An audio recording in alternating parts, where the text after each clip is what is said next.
vert. Et donc, dans le sud, c'est le même tableau. On aura des pluies dans toutes les villes tout au long de cette nuit jusqu'au petit matin. Regardez, et donc, sortez avec vos manteaux ou un parapluie. Dans l'extrême nord, c'est tout le contraire. Le temps s'annonce doux avec un ciel très nuageux et ce beau temps va progresser jusqu'au petit matin. On sera entre 24 et 29 degrés. C'est l'occasion pour vous de préparer vos semis de mil si vous êtes à Kousséry. Je vous souhaite une très belle soirée.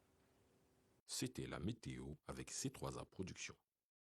Leader de l'audiovisuel de troisième génération, C3A Productions vous offre aujourd'hui les solutions de demain. Production et diffusion TV digitale, plateforme d'e-learning TV sans consommation de data. C3A Productions, maîtrise de l'innovation, même la perfection évolue.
Mesdames, Messieurs, bonsoir. Toutes nos excuses pour ce léger retard au démarrage du journal.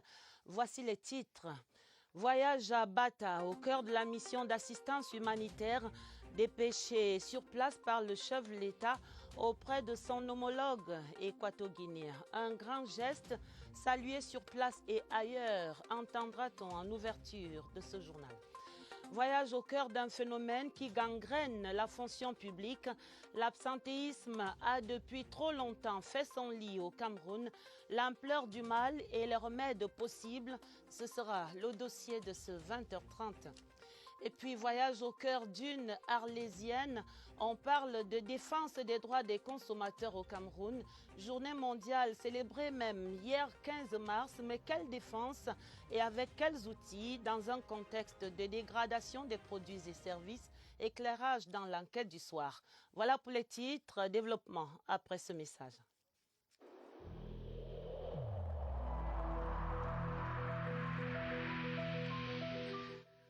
Je vous exhorte de nouveau à porter vos masques, à vous laver régulièrement les mains et à faire appel à un médecin ou à tout autre personnel de santé au cas où des symptômes apparaissent.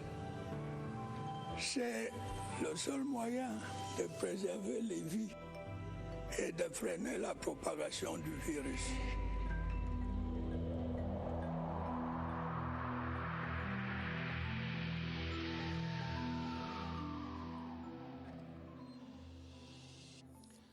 La main de secours de Yaoundé est bien reçue à Bata. La mission d'assistance humanitaire dépêchée par le président de la République, son Excellence Paul Biya, en Guinée équatoriale, était accueillie ce mardi par le président Teodoro Obiangema Mbazogo. Une première audience accordée au ministre délégué à la présidence chargé de la Défense, Joseph Betty Assomo, et au ministre de l'administration territoriale, Paul Atanganji, à la forte délégation qui les accompagne. Et c'était déjà l'occasion de présenter la cargaison de médicaments, de denrées alimentaires et diverses fournitures destinées à soulager le pays après la grave explosion d'un dépôt d'armes à Bata. Le drame a tué près d'une centaine de personnes le 7 mars dernier. Voici la gratitude du président équato-guinéen et le sens du grand geste de Paul Biya avec Augustin Guizana. C'est une solidarité agissante que le Cameroun, à travers son président Paul Biya, manifeste à l'endroit du peuple frère et ami, la Guinée équatoriale. Une dizaine de jours après l'explosion dans un camp militaire qui a fait une centaine de morts, voici une cargaison de médicaments et des denrées alimentaires convoyées par une mission dépêchée par le chef de l'État camerounais. Le ministre de la Défense et le ministre de l'Administration territoriale portent le message de réconfort au peuple équato-guinéen. Le peuple équato-guinéen et le peuple camerounais, c'est le même peuple, mais qui vit sur deux pays différents. Et lorsque un problème concerne l'un d'entre nous, nous sommes concernés au même titre. Reçu au palais présidentiel Africa de Bata pour un échange, les hôtes de Teodoro Obiang Nguema Zogo en ressortent avec le mot de remerciement de tout le peuple équato-guinéen par la voix de son chef d'État. Le président Teodoro Obiang Nguema Zogo nous a chargé en retour de transmettre ses remerciements appuyés à son frère, le président Biya, qui lui avait déjà adressé la semaine dernière, vous vous en souvenez, un message de condoléances et de réconfort. Rappelons que la mission humanitaire composée d'une soixantaine de personnels de santé militaire, du Corps national des sapeurs-pompiers et du génie militaire avec des spécialistes aguerris dans le domaine des actes terroristes et autres criminalités offre son expertise à la Guinée équatoriale. C'est dire, comme le relève le communiqué du ministre d'État, secrétaire général de la présidence de la République du Cameroun, que le président Paul Biya réitère ainsi sa solidarité et celle de ses compatriotes à son homologue et frère Teodoro Obiang Nguema Zogo, au gouvernement et au peuple frère de Guinée équatoriale dans cette épreuve. Une solidarité agissante du Cameroun et de son chef qui trouve tout son sens en ce 16 mars dans la célébration même de la 12e édition de la journée CEMAC. Les plénipotentiaires de la communauté économique et monétaire de l'Afrique centrale ont tenu à l'occasion une visioconférence sur le thème de la journée. Il s'est agi de préserver et de promouvoir les acquis de l'intégration sous-régionale face aux défis sécuritaires et sanitaires. La synthèse de Marie-Laurence Sunke. Les organisations de la société civile aspirent à être de véritables bras séculiers de la commission de la CEMAC auprès de la base, les peuples des 6 pays membres de la communauté. Elles ont tenu à le marteler en ce jour de célébration de la 12e édition de la journée de la CEMAC. Face au faible niveau d'échange intracommunautaire 3%, aux résistances observées à l'application de la libre circulation des personnes, mais aussi à la connaissance qu'a une partie importante de la population vis-à-vis de la CEMAC. Le réseau des femmes actives de l'Afrique centrale entend faire contribuer l'ensemble de ses membres au renforcement du processus d'intégration sous-régionale à travers un projet que nous avons qui est celui d'interconnecter toutes nos productrices afin qu'elles puissent échanger les produits. Les jeunes veulent un choc de simplicité pour la libre circulation des talents dans la sous-région. Les jeunes sont ceux-là qui sont en mobilité permanente, qui ont des projets. Nous avons besoin de l'accompagnement des institutions, que les autorités ouvrent de plus en plus des portes aux jeunes. Les jeunes souhaitent à ce que la libre circulation des personnes et de biens soit effective à partir de la carte nationale d'identité biométrique. Toutefois, il est admis qu'en investissant sur la promotion de la sous-région, il se crée une confiance vis-à-vis du processus d'intégration régionale. Dans son message pour cette journée, le président de la République, son Excellence Paul Biya, président en exercice de la conférence des chefs d'État de la CEMAC, a mis une emphase particulière sur le respect des mesures barrières et la vaccination, seules armes efficaces et disponibles actuellement contre le Covid-19. Je vous propose un extrait de cet important message présenté pour l'occasion par le président du Conseil économique et social, Ayan Luc. Au regard du contexte actuel, j'invite tous nos concitoyens à une commémoration dans le strict respect des mesures barrières rendues nécessaires pour endiguer la propagation de la pandémie. Les défis sanitaires, sécuritaires, économiques et sociaux actuels ne sauraient remettre en cause les options prises au sein de notre communauté. Au plan sécuritaire, l'instabilité en République centrafricaine entraîne des perturbations graves dans les échanges entre nos pays. Grâce aux efforts conjugués des forces de défense de nos États, les actions terroristes de Boko Haram dans la zone du lac Tchad sont largement maîtrisées. De même, la crise sociopolitique dans les régions du nord-ouest et du sud-ouest du Cameroun trouve des réponses appropriées. Au plan sanitaire, la résurgence du Covid-19 nous invite à plus de vigilance. Respectons tous scrupuleusement les mesures barrières.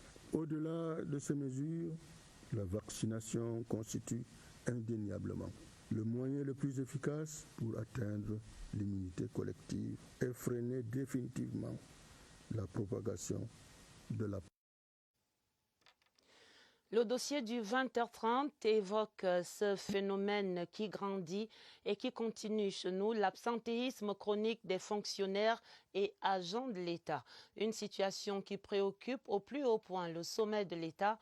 Dans une note signée le 9 mars par le ministre d'État, secrétaire général de la présidence de la République et adressée au secrétaire général des services du Premier ministre, Ferdinand Ngongo prescrit la convocation du Conseil supérieur de la fonction publique pour examiner en urgence ces cas d'absence aggravés et répétés du personnel de l'État. État des lieux du phénomène et facettes de l'absentéisme au Cameroun, c'est une enquête de Barbara Padjama. La note parle d'absentéisme chronique des fonctionnaires et agents de l'État de leur poste de travail. L'appel est général dans les services centraux et déconcentrés. Des disparitions inopinées, des retards ponctuels sur la semaine, des permissions sans fin ou des simulations de maladies. L'on se heurte aux chaises vides qui remballent en silence la continuité de l'administration. Je vis à EDEA. Je viens suivre mon dossier de rappel. Depuis 2017, je n'ai jamais eu à rencontrer la personne en question. Un personnel à son poste, c'est bien, mais il faut cocher la case du rendement. On peut passer toute une journée au travail, mais ce n'est pas une journée de travail en réalité. Comment vérifier qui est là ou pas entre 7h30 et 15h30 ? Nous avons des fiches de présence sur lesquelles les collaborateurs émargent le matin à leur arrivée et le soir à leur départ. Il y a des structures comme celle-ci qui ont positionné des caméras pour patrouiller. Avec les éléments de biométrie que nous avons fait installer à la fois au niveau des portes d'entrée et même au niveau des entrées de chaque bureau. Les responsables ouvrent l'œil face aux agents véreux. Quand vous avez sollicité une permission et qu'on vous l'a accordée, vous devez de respecter les délais. Si vous excédez les délais, vous devez justifier. C'est constaté, l'absentéisme au travail fait attendre de grosses piles de dossiers et peut être sévèrement sanctionné. Un absentéisme chronique déjà épinglé par le Conseil de discipline de la fonction publique dans la foulée de l'opération de comptage physique des personnels de l'État. Le Conseil de discipline a sanctionné près de 9000 fonctionnaires et agents de l'État. Catégorie des sanctions prévues et le coût économique de cette gangrène, c'est avec Cyril Kingem-Bépé. La prolongation du traitement des dossiers est la conséquence la plus connue de l'absentéisme des agents publics. Plus près, on découvre une augmentation incontrôlée des effectifs, la croissance exponentielle de la masse salariale et la difficulté à respecter les directives CEMAC, soit un ratio de 35% entre recettes et masse salariale de l'État. Tout cela est fort dommageable pour notre administration, notamment pour le rendement de notre administration. C'est pour ça qu'il est bon que cela cesse. En ce moment, et ce suite à l'opération Copé, nous sommes en train d'instruire 8766 dossiers liés à l'absentéisme au poste. Les filières de production sont vidées de leurs effectifs au profit des filières de consommation. 340 957 personnels et marges depuis juin 2020 au budget de l'État. La masse salariale représente 36,5% des recettes fiscalo-douanières et est passée de 684 à 1000 milliards en 10 ans. Toute une panoplie de sanctions qui vont même jusqu'à la révocation pour ce qui est des fonctionnaires ou alors au licenciement s'agissant des agents de l'État relevant du Code du travail. Mais ça commence déjà par un avertissement, ça commence par un blâme et ainsi de suite. Les mesures correctives ainsi annoncées vont permettre à l'État de faire au-delà des 30 milliards de bénéfices engrangés en 2018 après la mise au banc de 10 000 agents publics fictifs qui attendent dans quelques jours leurs sanctions. Et on l'entend bien, pour atteindre des résultats et impulser le développement, la fonction publique camerounaise devra absolument briser le cou à l'absentéisme. Pour cela, elle pourrait bien s'inspirer de certaines administrations privées ou parapubliques, des méthodes que décrit ici notre reporter Agnès Solange Abessolo, qui est allée voir les stratagèmes des administrations privées. On presse le pas à 5 minutes de 7h30. Quelques formalités sanitaires et vite, il faut rapidement émerger.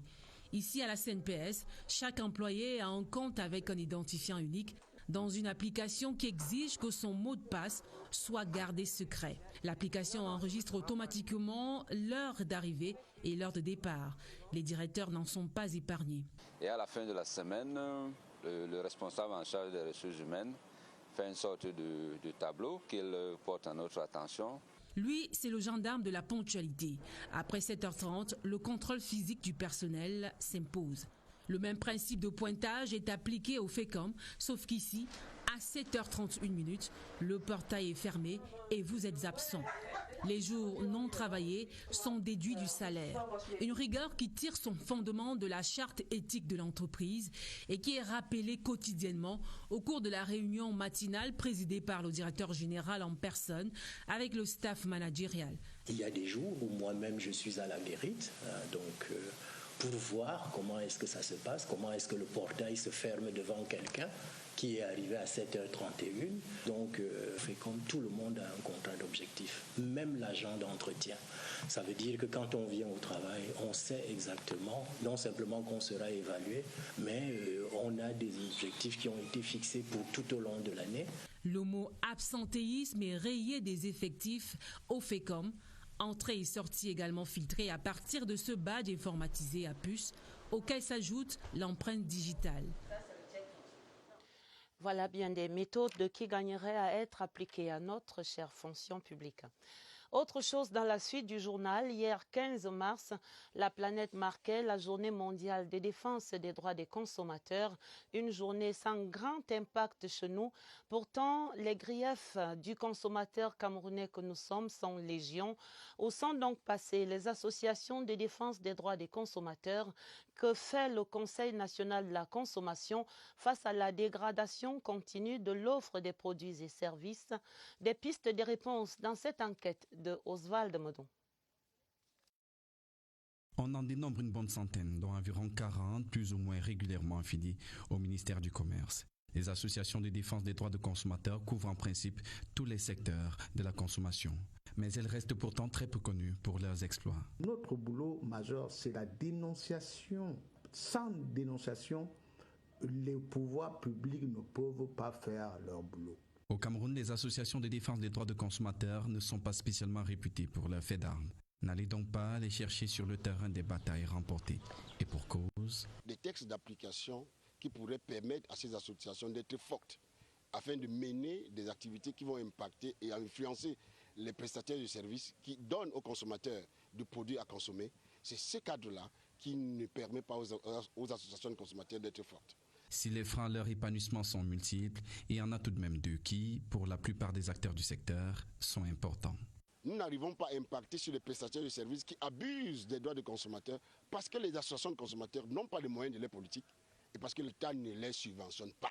Et la faiblesse des associations n'est pas toujours pour améliorer les choses. Une dent a fait pourrir toute la bouche, mais il y a des associations qui font du bon boulot. Leur existence, reconnue d'utilité publique, devrait pourtant contribuer à en faire des structures incontournables. Il faut une coordination entre les associations et le ministère de tutelle, qui est le ministère du Commerce. Même si le diagnostic posé révèle des entraves certaines, les associations de défense des droits des consommateurs du Cameroun doivent impérativement faire leur aggiornamento pour garantir l'efficacité de l'avocat du consommateur qu'elles entendent être. Notre santé, parlons donc santé et des avancées du Covid-19 qui mobilisent toutes les énergies et toutes les intelligences. L'une des préoccupations de la riposte nationale contre le coronavirus concerne les voyageurs. Selon ce dispositif national, ils sont soumis au test PCR, mais les résultats sont livrés en principe en 24 heures, en principe seulement, parce que cette attente va parfois au-delà de 72 heures, mettant le voyageur sous une pression extrême. Qu'est-ce qui coince donc au labo? Question à Irène Njanafouda. Le résultat issu de tous ces prélèvements nasaux dépend de la nature du test que l'on réalise pour pouvoir détecter la charge virale. Nous faisons deux types de tests. La PCR, qui est le test qui prend un peu plus de temps, c'est-à-dire 36 à 48 heures pour les résultats. Notre mission est de prélever les voyageurs. À côté de celui-là, nous avons le test diagnostic rapide, qui est le TDR. Celui-là, le résultat est rendu sur site au bout de 20 à 25 minutes. Notre mission, c'est de prélever les gens. Dès qu'on a prélevé, on dépose au laboratoire. Une tâche à laquelle s'attelle le site de prélèvement du palais polyvalent des sports de Yaoundé, pris d'assaut par des pigeons voyageurs dont les échantillons de la PCR sont acheminés au laboratoire national de santé publique pour y subir un examen minutieux qui ne tient pas toujours dans les délais. C'est vrai que ça arrive qu'on ne puisse pas rendre le résultat au bout de 24 heures, que nous recevons beaucoup d'échantillons. Je prends par exemple le cas du laboratoire national de santé publique qui était de permanence ce week-end. Nous avons reçu près de 500 échantillons. Des voyageurs, des cas des malades. Là, il faut tester tous ces gens-là. Et la capacité actuelle du laboratoire national de santé publique est de maximum 300 échantillons par jour. Un nombre élevé d'échantillons, il faut les tester, il faut les analyser. Deuxième point, les reprises, c'est-à-dire on réanalyse un échantillon qui est douteux. Il faut être sûr du résultat que l'on donne. Nous sommes obligés de le réanalyser. L'analyse des échantillons suit son circuit normal afin que les résultats parviennent à temps. L'attente est donc longue, mais sans le résultat de la PCR, les voyageurs restent cloués au sol.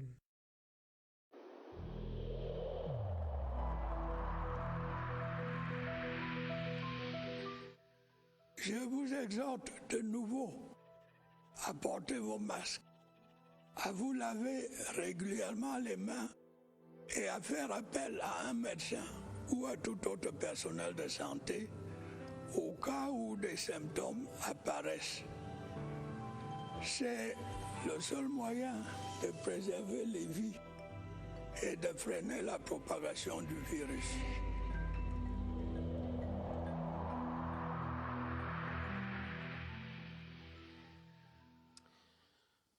Dans cette riposte nationale déployée contre le Covid-19, une attention particulière, il faut le dire, est portée à tous les matchs internationaux, tel celui que Coton Sport va livrer demain mercredi à Garoua. Ce sera contre les Marocains de Renaissance Berkane. Et ce soir, Évariste Eyanga et son invité évaluent le dispositif déployé sur place à Garoua par les autorités sanitaires. Bonsoir Évariste à Garoua. Bonsoir. Le Maroc est l'un des pays les plus touchés par le coronavirus Covid-19. Il y a un représentant chérifien en football, RS Berkane, qui est au Cameroun pour affronter demain, vous le savez, Coton Sport de Garoua, dans le cadre de la Coupe de Confédération. Cette rencontre a un accompagnement sanitaire anti-Covid. On en parle ce soir avec Sébastien Ndouka, qui est le chef section planification du système de gestion de l'incident régional. Sébastien, bonsoir. Bonsoir, monsieur Yenga. Merci d'avoir accepté notre invitation. Dites-nous, Coton Sport Berkane, c'est demain. Qu'est-ce qui a été fait sur le plan sanitaire anti-Covid? Alors, déjà, sur le plan sanitaire, merci pour votre question. Comme préalable, il fallait tester toutes les délégations, ce qui a été fait hier.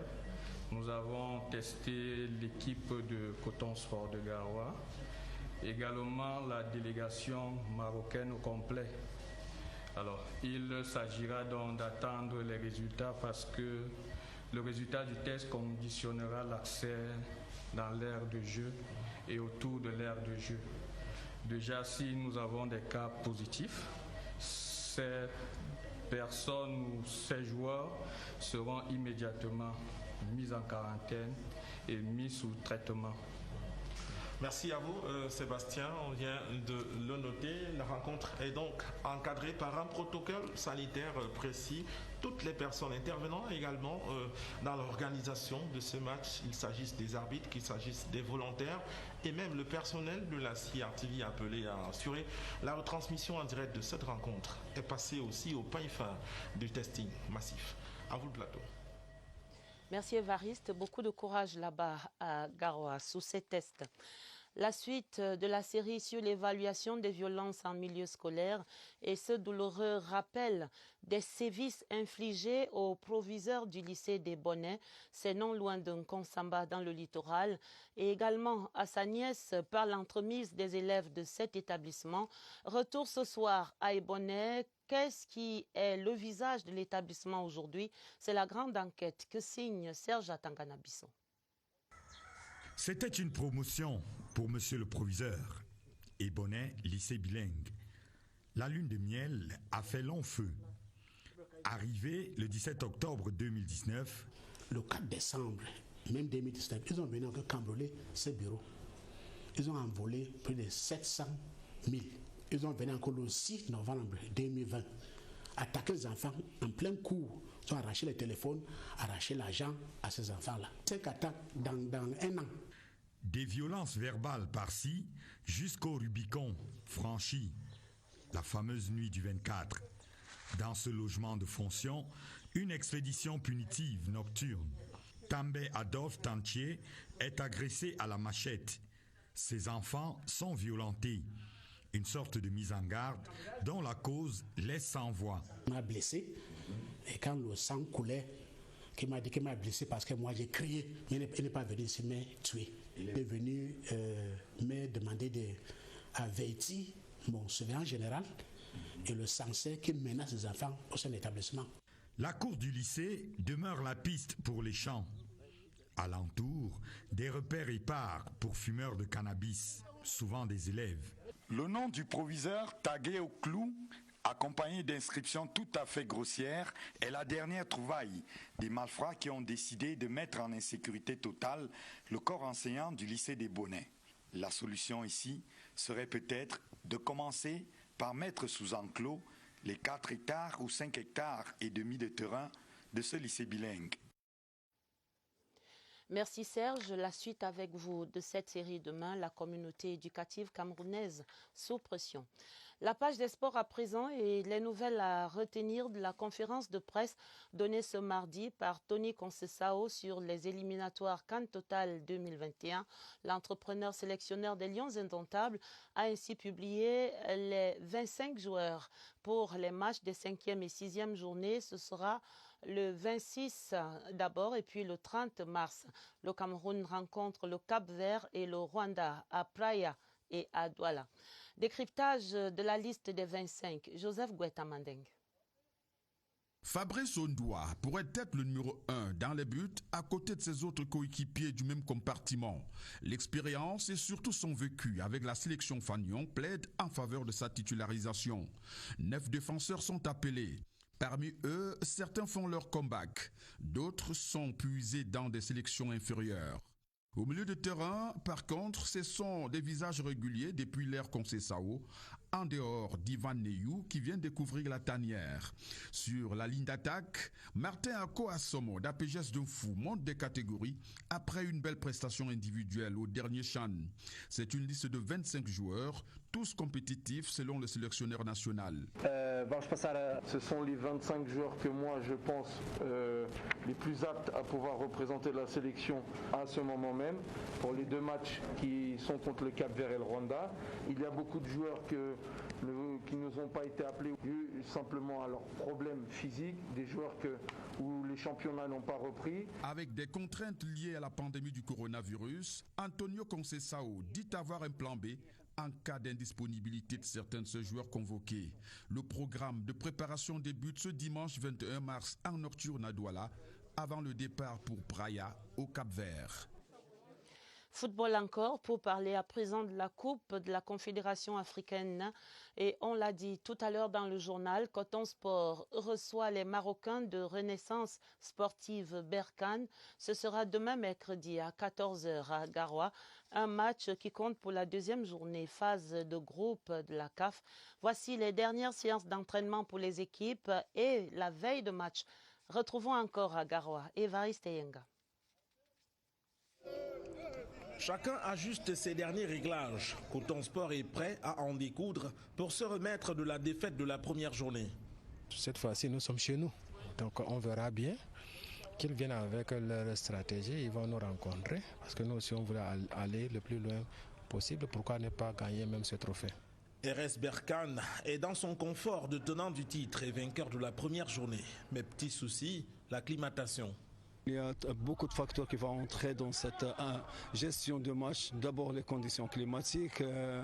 Alhamdoulilah, l'état de terrain très bien. On n'attendait pas une pelouse pareille. Le match se tiendra à guichet fermé. Pas une bonne nouvelle. Mais les citoyens de Garoua et les fans seront devant leurs petits écrans. Les populations sont informées. Elles vont suivre le match dans leur domicile et dans des lieux... les lieux de rencontre, tout en respectant les mesures de distanciation, le port du masque, etc. Pour les petits écrans, la CRTV est de service. Une trentaine de personnels et du matériel de pointe feront la retransmission. Nous n'avons pas lésiné sur le moyen. Nous avons déplacé l'équipement qui a servi pour le CHAN et qui va servir pour la CAN. Alors, la CRTV doit montrer sa capacité à produire des événements d'un niveau international et c'est ce que nous faisons. La direction générale tient à montrer non seulement aux Camerounais mais à la face du monde que les professionnels de la CRTV sont à la hauteur des attentes que les partenaires internationaux posent sur nous. Coton Sport Berkane, c'est ce mercredi à 14h à suivre en direct sur CRTV Sports and Entertainment. Des bonus dans le panier de la ménagère avec le produit Maggi qui continue de célébrer la jeune femme à travers la compétition culinaire dénommée Caravane Maggi 2021. Plus de 5 années après la dernière édition, les responsables de la marque ont voulu faire revivre ces moments de passion aux dames. Retrouvons l'annonce de l'événement à Douala avec José Gaëtan Changa. Maggi entend continuer à créer de la magie dans les marmites des femmes. La recette de la bonne cuisine mettant en compétition dans les prochains jours les jeunes femmes de 5 régions sur les disques contre le Cameroun. Une saine émulation qui a pour objectif de reconnaître les talents culinaires des Amazones. La caravane des étoiles Maggi est une activité traditionnelle que nous faisons avec nos consommatrices fidèles. Et en plus de cela, c'est une activité qui a été demandée par elle et qui est normalement une compétition culinaire. Et autour de cette compétition culinaire gravitent plusieurs autres activités qui sont commerciales. Nous entendons continuer de célébrer la jeune femme et en plus de cela, de continuer à valoriser l'art culinaire camerounais à travers le triangle national. Pour participer au concours, il faut être âgé de 18 à 35 ans, résider dans les villes de Garoua, Bertoua, Yaoundé, Bafoussam ou Douala, s'inscrire sur le site de Maggi www.maggi.cm ou sur WhatsApp au numéro 676 015 169. Des vidéos de 3 minutes sont attendues. Nous allons apprécier la capacité de ces jeunes femmes à pouvoir réaliser ces recettes, à pouvoir justifier leur choix et surtout nous allons aussi noter la présentation et le dressage du plat fini. Nous allons retenir les 10. Pendant la compétition proprement dite, nous allons effectivement évaluer la technicité, nous allons évaluer la présentation du plat, nous allons évaluer la capacité à communiquer. La compétition aura lieu du 25 au 27 mars prochain dans le pôle du Nord. La lauréate Étoile Maggi 2021 décrochera la rondelette somme de 500 000 francs CFA. Honneur aux dames encore, avec ces grands pas de l'entrepreneuriat féminin à Kribi, région du Sud. Jardin des rêves, c'est le nom de cette entreprise créée par une de ces Amazones. Pour répondre à présent aux difficultés de l'immobilier, le projet a été présenté il y a quelques jours au public de la cité balnéaire. Nous retrouvons à Kribi Saint-Luc Tchaga. Implantée au quartier administratif, juste à côté de la mairie de Kribi 1er, la société Le Jardin de Rêve, société à responsabilité limitée et créée par Devant Notaire, est une initiative d'une femme entreprenante, Léonce Edjimbimvan, épouse Andy Kouta. Je suis arrivée il y a de cela pratiquement 4 mois. Les rêves, en réalité, se sont toujours réalisés dans ma tête. J'ai tenu à les rendre palpables. En découvrant la crypto-monnaie, je suis entrée dans l'entreprise de M. Émile Parfait, Sim, qu'on appelle l'IEP Limal. Et grâce à mes paiements, j'ai pu aujourd'hui concrétiser mes rêves. J'ai pu créer mon entreprise. Je quitte donc un statut d'employé à employeur. Je suis devenue PDG. Cette pépite de l'entrepreneuriat féminin vient contribuer au rayonnement de la ville de Kribi, qui est la mamelle nourricière de l'Afrique centrale de par son port en eau profonde et la construction de la future ville emblématique de SimCity. Nous apportons donc une large gamme déjà avec la proposition des villas, appartements, studios en fonction du porte-monnaie de la clientèle. Les marchandises viendront de partout dans le monde entier. Le Jardin des Rêves est là pour assurer cette logistique. L'installation de la société Jardin des Rêves vient résoudre le problème criard du logement, d'achat de terrain, d'organisation des voyages touristiques et l'investissement de la diaspora à Kribi. Nous pouvons, au même titre que les hommes, pouvoir mettre sur pied des projets. Nous ne devons pas arrêter de rêver parce que nous sommes des femmes. Nous avons des droits qui sont célébrés généralement le 8 mars. Je voudrais encourager toutes mes sœurs qui pensent que les projets se réalisent uniquement quand on a des moyens financiers. Dévoilement de la plaque, messe d'action de grâce et de nombreux témoignages de satisfaction ont mis un terme à cette cérémonie très courue, riche en sons et couleurs. La fin de ce journal, le sujet majeur de cette édition du 20h30, c'était la mission d'assistance humanitaire dépêchée par le président de la République, son Excellence Paul Biya, auprès de son homologue équato-guinéen. Et ce sera à suivre avec les envoyés spéciaux de la CRTV à Bata dans nos prochaines éditions en son, couleur et images. Le 20h30 était préparé avec la collaboration de Cyril Kingembepe et de Augusta Ngononga. Un autre journal pour vous sur cette antenne, ce sera le minuit avec Sadou Mamoudou et Elvis Teke.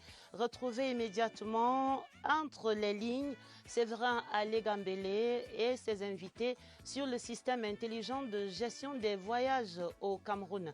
Très belle soirée sur la CRTV et à demain, 20h30.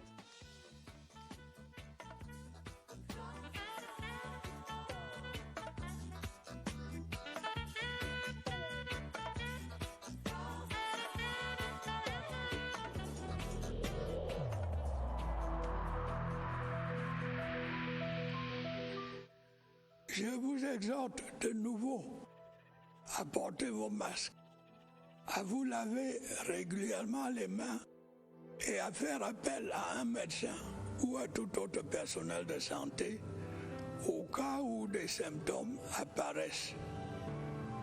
C'est le seul moyen de préserver les vies et de freiner la propagation du virus.